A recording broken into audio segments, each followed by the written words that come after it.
Hello guys, kembali lagi bersama kita Lipma Podcast. Nah, kemarin kan kita udah bersama dosen, terus juga bersama mahasiswa yang berprestasi. Nah, kali ini kita bersama dengan kating-kating kita yang ganteng-ganteng ini, dengan presiden mahasiswa dan wakil presiden mahasiswa. Selamat sore. Apa kabarnya, Kak? Alhamdulillah baik. Mungkin masih banyak nih yang belum kenal siapa sih kakak berdua ini. Boleh Kak dikenalkan dulu, Kak? Oke, saya Muhammad Najmi Falah. Saya dari semester 6 Sistem Teknologi Informasi. Saya menjabat sebagai Presma 2 periode berturut-turut. Perkenalkan, nama saya Muhammad Nabil. Saya dari Fakultas Hukum dan Bisnis, Prodi Akuntansi. Sekarang menjabat sebagai Wakil Presiden Mahasiswa. Ngomong-ngomong tentang mahasiswa nih, Kak. Kan mahasiswa itu ada 3 golongan kan. Yang pertama mahasiswa kupu-kupu, terus mahasiswa kunang-kunang, dan yang terakhir mahasiswa kura-kura. Yang saya tahu nih, kalau mahasiswa kupu-kupu itu mahasiswa yang kuliah pulang. Yang kuliah terus pulang ya enggak ada kegiatan apa-apa. Terus kalau mahasiswa kunang-kunang itu mahasiswa yang kuliah nongkrong. Dia tuh kadang yang suka nongkrong-nongkrong kalau habis kuliah gitu kan. Dan yang terakhir nih, mahasiswa kura-kura, mahasiswa yang kuliah rapat nih. Mahasiswa kura-kura ini dia mahasiswa yang tergolong yang mengikuti organisasi. Salah satunya nih seperti kakak ini kan. Ngomong-ngomong tentang organisasi nih, Kak, bagaimana sih pendapat Presma dan Wapresmanya nih tentang penting nggak sih organisasi itu? Dari Kak Presmanya dulu. Oke, mungkin tak tambah juga ya. Karena di kampus kita kan kampus pekerja juga, mungkin ditambahi kuliah kerja. Oh iya, betul kuker. Kuliah kerja mungkin ya. Menurut saya kalau dari penting nggak organisasi, kalau menurut saya pribadi ya kembali ke orangnya masing-masing, ke mahasiswanya masing-masing. Kenapa? Karena setiap mahasiswa itu punya kapasitasnya sendiri. Apalagi kampus kita kebetulan kampus yang bekerja juga, kampus ya tempat orang yang bekerja. Jadi apakah dia bisa membagi waktu antara kerja, kuliah, kemudian malam berorganisasi. Kemudian yang paling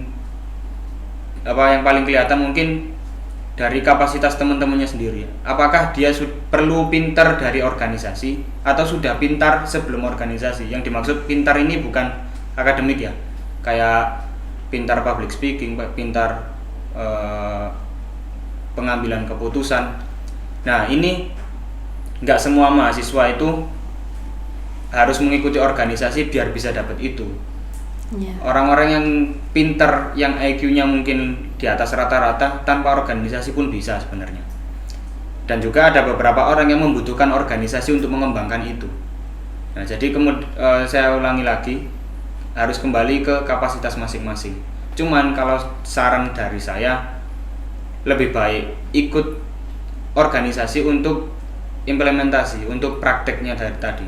Kalau misalnya hanya pintar secara teori, tidak ada prakteknya, ya buat apa juga ilmunya dipendam sendiri gitu. Iya, betul.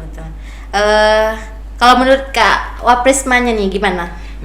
Ya, kalau saya sih satu pendapat dengan Pres, karena kita juga harus melihat kapasitas diri kita itu bagaimana. Cuma kalau dari saya lebih condong ke arah penting banget untuk join ke organisasi, karena kedepannya join organisasi ini termasuk investasi jangka panjang. Yang pertama, karena di dalam kita berorganisasi itu pasti kita banyak belajar dan banyak punya pengalaman di dalam organisasi itu. Selain pengalaman, kita juga punya relasi yang mungkin kita nggak dapat kalau kita nggak join organisasi. Iya, betul. Jadi kalau menurut kakak-kakak ini, suatu organisasi itu bisa dilihat ke depannya itu efek sampingnya ya. Istilahnya kayak apa ya? Bisa memberi pembekalan untuk ke depannya gitu kan. Ini nih, kalau benefit dari organisasi ini menurut kakak gimana? Saya dulu. Ya, boleh, Kak. Oke, kalau benefitnya mungkin pertama yang pasti public speaking. Ngomong bagaimana dengan orang, yang kedua terus habis itu bagaimana bernegosiasi dengan pihak-pihak sponsor, kemudian bagaimana kita mendatangi sponsor, kemudian yang kedua relasi dari tadi itu kita minta sponsor, kemudian kita ke dosen itu juga meskipun ranahnya di dalam kampus juga itu bagian dari relasi. Kemudian ke teman-teman di luar kampus juga, maksudnya kampus-kampus lain kayak dari di Pasuruan kayak Uniwara, Yudarta, Unmer, kita bisa dapat relasi dari situ. Kemudian benefitnya juga manajemen waktu kita semakin bagus, apalagi yang menjadi ketua, manajemen orang-orangnya, anggota-anggotanya ini kita jadi lebih ngerti bagaimana sifat orang yang berbeda-beda. Jadi untuk di organisasi ini sebagai latihannya, nah setelah kita nanti terjun ke orang lain atau ke masyarakat luas, kita jadi semakin ngerti, kita hafal bagaimana orang ini nanti kalau misalnya sifatnya seperti ini, treatmentnya harus bagaimana. Orangnya seperti yang itu, treatmentnya harus seperti apa. Nah, itu dilatih ketika ketika kita berorganisasi, gitu. Kalau menurut Kak Waprismanya nih? Ya, kalau menurut saya yang paling kerasa dari benefit kita ikut organisasi itu, terutama kalau jadi pimpinan kayak pres itu, pertama pasti manajemen waktu. Karena yang diatur itu bukan cuma diri kita sendiri, tapi kita harus mengatur anggota kita. Jadi itu suatu hal yang sulit menurut saya, karena beda orang kan pasti beda pikiran, juga beda jalan pikirnya, itu sih.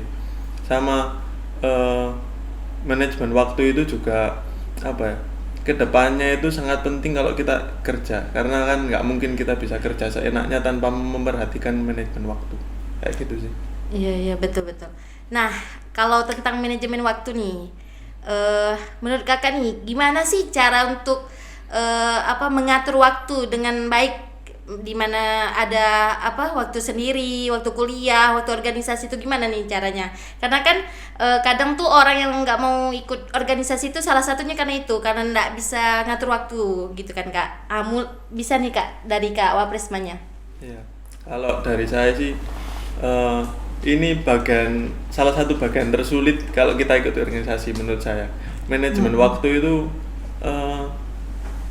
kayak meskipun kita udah mengatur waktu, misal kita dari 1 minggu ada jadwal kita untuk me time kayak untuk diri sendiri, itu ada waktu untuk rapat dan ngurus organisasi, tapi kayak meskipun kita mengatur waktu untuk itu, kadang juga di luar kemampuan kita itu, waktu yang sudah kita tata dalam 1 minggu itu pasti ada aja yang miss dan ada yang nyempil gitu ya.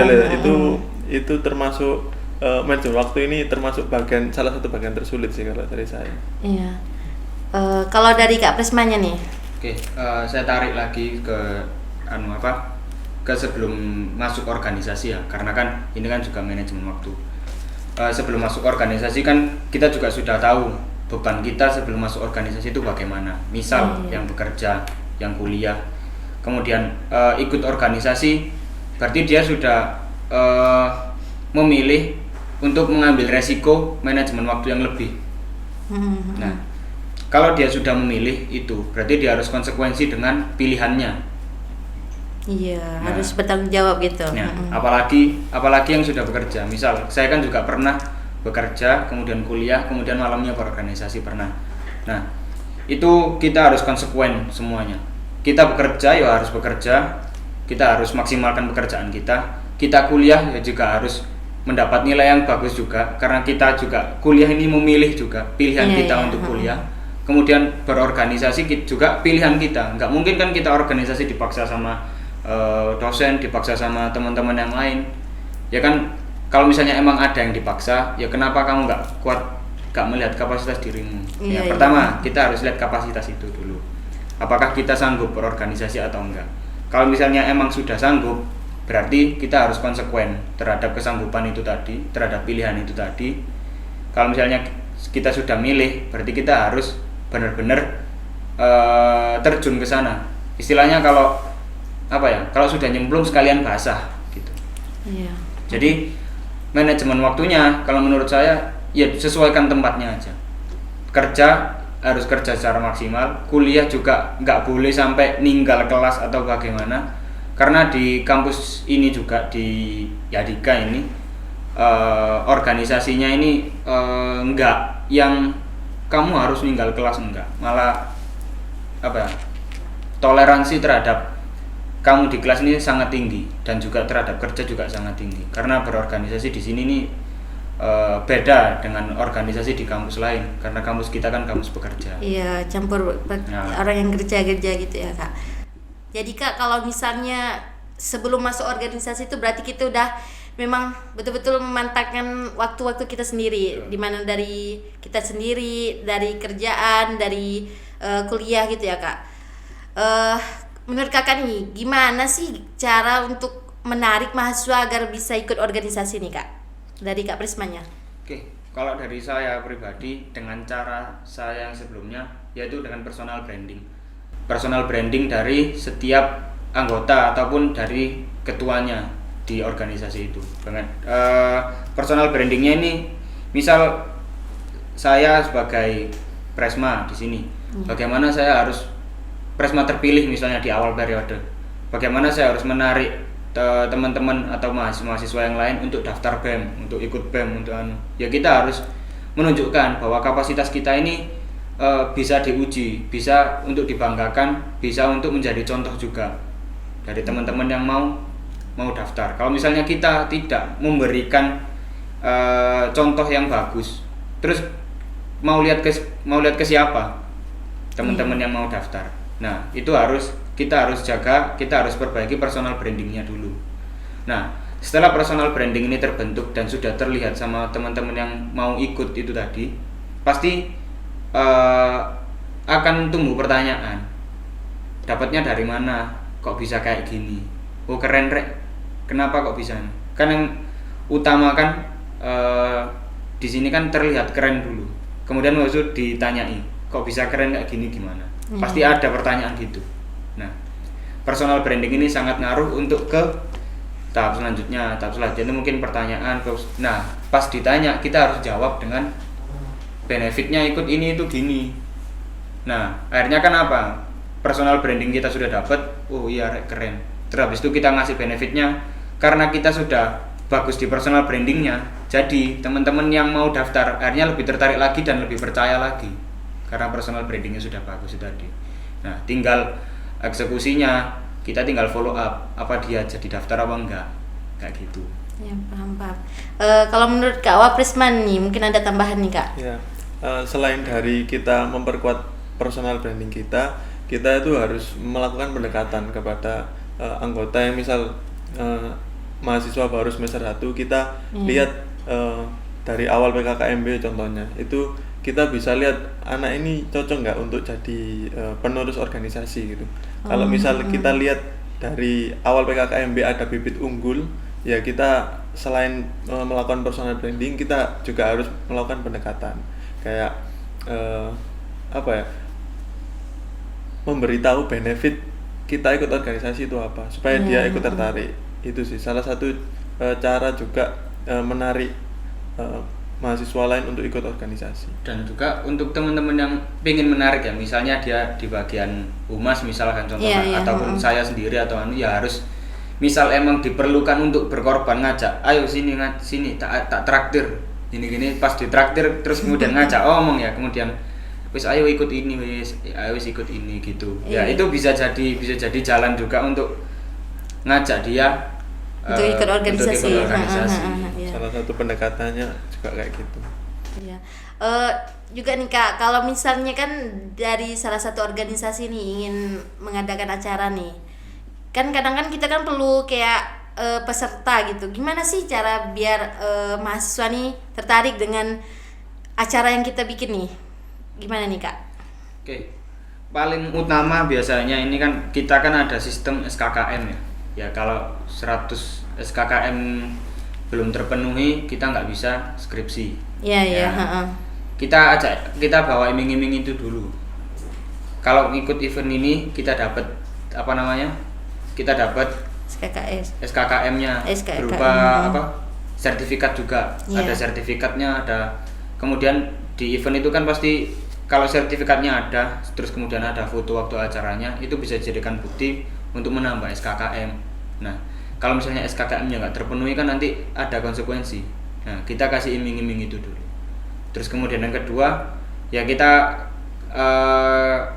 bilang seakan-akan event ini tuh kepentingan mereka, seakan-akan. Iya. Seakan-akan kalau kamu nggak ikut rugi, gitu. Iya, paham, Seakan-akan kayak paham. gitu. Jadi ya apa ya, promosinya ini harus benar-benar diperkuat kalau misalnya emang ada event. Sorry. Kalau Kak Waprisma nih gimana? Ya, selain itu juga dari awal kita membuat program itu kita harus cari dulu poin penting apa yang bisa menarik peserta untuk ikut kegiatan itu. Jadi mulai awal sebelum proposal dibentuk itu kita harus memikirkan bagaimana peserta bisa ikut untuk join di acara kita. Tergantung acaranya ya, nggak bisa sebutkan contohnya apa, cuma ya itu salah satu cara gimana kita bisa narik peserta untuk ikut di acara kita. Dan yang terutama sih kalau menurut saya Kak, kita harus mengetahui dulu mahasiswa ini kebutuhannya apa. Kemudian selain kebutuhannya juga keinginannya apa. Contoh ya Kak, kalau misalnya sekedar keinginan ya kayak lomba-lomba olimpiade kemarin seperti lomba futsal, lomba basket, lomba ini. Kalau itu kan sekedar keinginan. Kalau kebutuhan kan mungkin kayak bentuk forum komunikasi aspirasi, misalnya aspirasi mahasiswa itu apa, itu kan bentuk kebutuhannya mahasiswa. Ya kita harus melihat kebutuhan dan keinginan juga. Iya.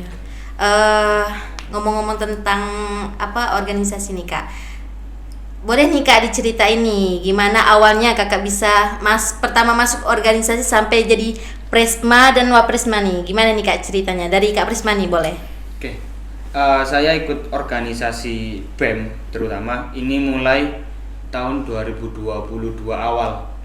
Saya masuk sebagai saya mencalonkan diri masuk sebagai anggota pengembangan minat dan bakat. Oh, berarti dari awal tuh memang langsung ke BEM-nya. Ya. Itu di semester 3. 2. Oh, 2. Semester 2. Oh iya. Nah, tapi akhirnya saya diletakkan di Kementerian Dalam Negeri, yaitu bagian ngurusi kampus-kampus. Nah, setelah berjalannya waktu ikut organisasi, di tengah-tengah periode ada penggabungan kampus. Dulu kan STIMIK sama STIE. Saya dari STIMIK. Saya dari Fakultas Teknologi Informasi kan. Oh iya. Nah, itu saya dari STIMIK. Itu di tengah-tengah periode ada penggabungan jadi ITB. Iya. Nah, setelah penggabungan adanya kongres 2 calon, satu dari STIE, satu dari STIMIK untuk memantaskan diri jadi Presma ITB. Kemudian kebetulan di sana Preswirdi dari STIMIK itu yang menjadi Presma ITB untuk periode yang pertama kali di ITB selama kurang lebih 4 bulan kalau nggak salah. Itu kan dari pertengahan periode kan? Iya. Sampai periode. Nah, kemudian setelah periodenya habis itu membuka pendaftaran calon Presma dan Wapresma. Pertama saya mau mencalonkan sama Musa. Kalau teman-teman tahu mungkin Musa ini sekarang jadi ketua umum Trikapala. Oh iya. Musa. Dulu saya mencalonkan bareng sama Musa. Tapi di tengah saya mencalonkan, akhirnya saya mundur karena waktu itu ayah saya sakit. Saya sakit. Kemudian Musa akhirnya maju sendiri sebagai wapres independen, tidak punya pasangan. Iya, tidak punya pasangan. Jadi wapres independen, saya mundur. Kemudian menjelang hari H pendaftaran ditutup, saya dikontak lagi sama Preswirdi. Saya dikontak lagi sama teman-teman senior, saya disuruh nyalon. Terus tak jawab, maaf nggak bisa, soalnya ayah saya lagi sakit, saya harus jaga. Terus akhirnya dipermudah. Ya udah nggak apa-apa wis. Nanti interviewnya tak undur buat kamu wis, atau tak majukan bebas, kamu minta jam interview kapan bebas. Ya. Setelah itu akhirnya saya ya udah wis, kalau gitu saya minta interview besok pertama. Soalnya setelah interview nanti langsung saya ke rumah sakit jaga ayah. Nah, setelah interview malamnya, nah pas di situ setelah interview saya langsung berangkat ke rumah sakit. Nah, setelah dari rumah sakit paginya ayah saya meninggal setelah interview malamnya itu. Nah, ayah saya meninggal setelah interview, akhirnya saya pengen mundur. Karena saya kan Presma independen waktu itu juga akan ngajukan sebagai ketua independen, nggak ada wakilnya juga. Akhirnya saya ngajukan diri untuk mundur dari Presma karena ayah saya meninggal, posisi hati juga lagi nggak tepat, lagi nggak enak. Akhirnya saya memutuskan untuk pengen mundur, tapi nggak di ACC, nggak dibolehin sama Pres Firdi karena emang sudah nyalon. Kemudian waktu untuk pertemuan pertama saya nggak bisa hadir, kedua nggak bisa hadir. Nah di pertemuan ketiga akhirnya saya bisa hadir. Nah pertemuan ketiga ini bahas siapa yang bakal jadi pasangan calon. Nah setelah diskusi lama, akhirnya saya paslonnya bareng sama Mas Iqbal. Iqbal semester 6 manajemen sekarang. Nah setelah terpilih paslon itu, akhirnya mengikuti sesi yang lain seperti debat, kemudian pemilihan. Nah di pemilihan itu saya nggak berharap besar untuk bisa jadi Presma, ya karena itu tadi kondisi yang kurang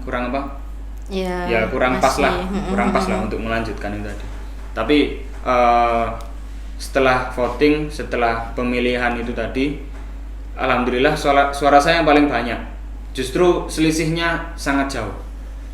Paslon 1 itu sekitar 50 atau 60 suara. Paslon 2 sekitar 100-an suara. Suara saya sekitar 160, 170. Jadi selisihnya juga jauh, 60 sampai 70 suara. Nah, jadi di sana saya juga Nah, sejak terpilihnya itu jadi saya kayak punya tekad. Saya ternyata dipercaya banyak orang. Karena suaranya beda jauh. Kalau misalnya emang beda tipis kan kayaknya masih kayak ada dua kubu yang pengen gak pengen saya maju dan yang pengen saya maju. Kan ada dua kubu masih kalau selisihnya sedikit. Nah, kalau ini kan selisihnya jauh. Jadi kalau menurut saya kayak banyak yang percaya sama saya. Jadi kayak saya nggak mau merusak kepercayaan dari teman-teman mahasiswa yang sudah milih saya. Akhirnya saya bertekad untuk maju, dan setelah maju itu akhirnya dedikasi saya untuk organisasi ini semakin tinggi juga, dan akhirnya sampai di periode yang kedua ini. Kelihatan sih Kak dari yang Presma yang sebelumnya yang malahan berusaha biar kakak tuh nggak mundur gitu kan. Jadi kan emang kakak tuh memang bisa dibilang emang diamanahkan lah menjadi Presma gitu ya Kak. Nih kalau boleh tahu nih cerita dari Wapresmanya nih gimana? Kalau dari saya mungkin intermezzo dulu. Saya itu waktu SMA ikut OSIS, jadi emang suka sama kegiatan organisasi mulai dulu. Jadi waktu awal PKKMB PKKMB itu Pres Firdi waktu itu kayak di akhir penutupan itu tanya siapa yang pengen ikut BEM ke depannya. Kebetulan itu dicatat, saya ikut ngacung dicatat sebagai 10 anak yang minat untuk ikut BEM. Jadi itu karena saya memang dari awal itu pengen banget ikut organisasi, terutama BEM. Suka gitu ya Kak? Suka ya. Terus setelah itu pembukaan pendaftaran BEM saya ikut, dan alhamdulillah terpilih setelah interview. Setelah itu satu periode di BEM saya itu sebagai anggota departemen dalam negeri, sama kayak Pres. Jadi awalnya sama-sama dari dalam negeri. Terus kepengen juga sih dari awal, kepengen juga gimana sih jadi ketua itu. Kayak lihatnya dari Pres sebelumnya itu kok kayak bisa dibilang benefitnya itu banyak gitu. Saya sudah lihat itu dari awal. Akhirnya kepengen untuk nyalon, dan kebetulan alhamdulillahnya Presvala juga pengen nyalon, dan waktu itu wakilnya Presvala mundur karena ada kesibukan lain. Jadi kita maju sebagai paslon, dan alhamdulillah sebagai paslon tunggal, jadi langsung terpilih tanpa ada coblos. Iya, oh berarti penggantian dari wakilnya itu karena wakilnya sendiri yang Ya, mundur. mundurkan diri. Oh gitu. Soalnya katanya tuh banyak yang bilang dari emang dari wakil tuh kayak ada perdebatan, akhirnya mereka Kak Nabilnya yang maju gitu. Enggak sih, enggak. Oh, Karena dari- emang dari wakil sebelumnya itu punya kesibukan lain yang akhirnya nggak bisa lanjut untuk join di PEM, makanya saya yang gantikan. Dari ya mungkin sebelumnya apa ya? Saya untuk ikut BEM sendiri nggak tertarik sama sekali Iya, awalnya. beda Apa ya? Awalannya beda. Beda. Kalau Nabil kan Emang emang suka dan Emang emang udah tertarik. pengen Kalau gitu, saya emang di suka. semester 2 waktu itu emang benar-benar nggak mau. Dipaksa sama Dipaksa. teman saya. Iya. Ikut untuk daftar, ayo daftar bareng sama aku. Ya wis, ayo aku daftar. Nah, setelah daftar interview, teman saya yang ngajak yang nggak keterima. BEM. Malah saya yang lolos BEM sampai akhirnya jadi Presma. berarti dari BEM-nya yang dulu tuh memang udah tertarik kali sama Kak Falahnya mungkin. Gini nih Kak, kan ngomong-ngomong tentang organisasi nih, mungkin ada nih untuk kan ini kan mau masuk maba nih Kak, Iya. mungkin ada kata-kata pesan gitu. Pesan gitu Ya, Coba aja dulu. Kalau menurut saya nggak ada pesan-pesan yang terlalu memotivasi atau bagaimana, enggak lah. Coba aja dulu. Benefitnya nggak akan terasa langsung, nggak akan ada langsung perubahan signifikan selama satu periode, selama 1 bulan 2 bulan, nggak akan ada selama secepat itu. Bahkan sampai lulus kuliah pun sepertinya nggak akan merasakan benefit yang sangat signifikan. Menurut pesan saya, coba dulu ikuti organisasi apapun, nggak harus BEM. UKM yang lain kita ada 8 atau 7 kan? 8 itu satunya hima, 7 UKM, 7 UKM dan 1 himatif. Dan sebentar lagi akan ada himabis, himpunan mahasiswa hukum bisnis. oh ada mungkin- himabis nanti Kak. Nah, setelah ini Insya akan Allah ada akan ada. himabis. Oh berarti semester depan nih. Insya Allah sudah Allah. disahkan. Oh iya. Nah, kebetulan di organisasi kita kan cuma himpunan mahasiswa kan cuma 2. Iya. Teknik informatika sama hukum bisnis. Nah, manajemen, akuntansi sama SI masih belum ada. Iya. Masih belum ada. Seharusnya itu harus ada. Makanya itu salah satu tujuan saya juga. Nah, kembali lagi ke pesan-pesan tadi. Pesan saya coba dulu ikut organisasi karena benefitnya nggak akan kerasa langsung. Bahkan sampai lulus pun saya yakin kamu nggak akan kerasa. Cuman di pekerjaan ataupun kehidupan setelah kuliah, saya yakin benefit ikut organisasi akan terasa. Iya Oke. iya. Mungkin ada nih dari Kak Webresmanya. Sama sih, sama yang sudah disampaikan sama Pres.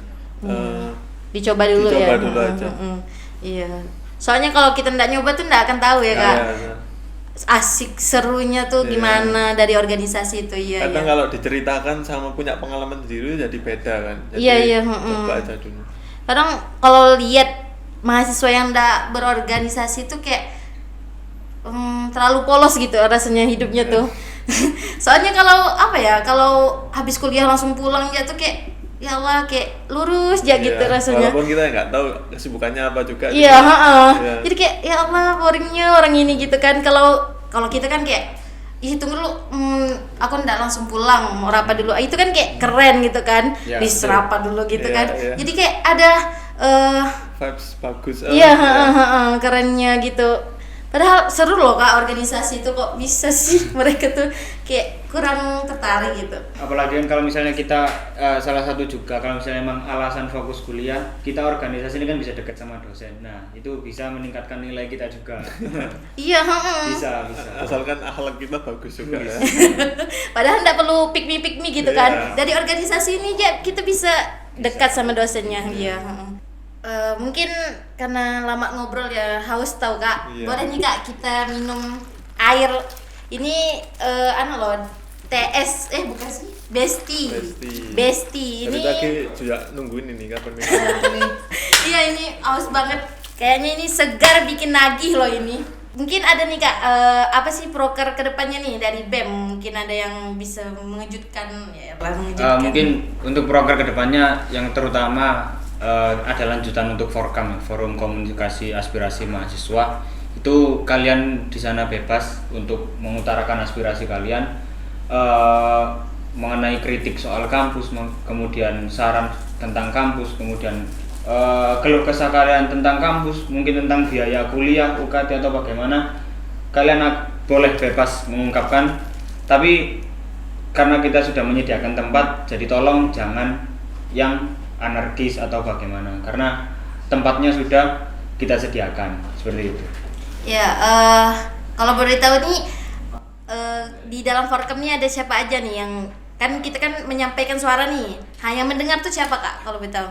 Untuk Forkam sendiri akan langsung didengar sama Warek 1, 2, 3. Kemudian dan kita rektor akan wakil rektor dan rektornya juga dan kita akan mengundang dekan FTI dan dekan FHB untuk mendengarkan keluh kesah dari teman-teman sendiri. Oh, dan itu pasti datang tuh semuanya tuh pasti Ya, ada. kita akan Insya Allah pastikan kita datang. akan pastikan datang. Oh iya,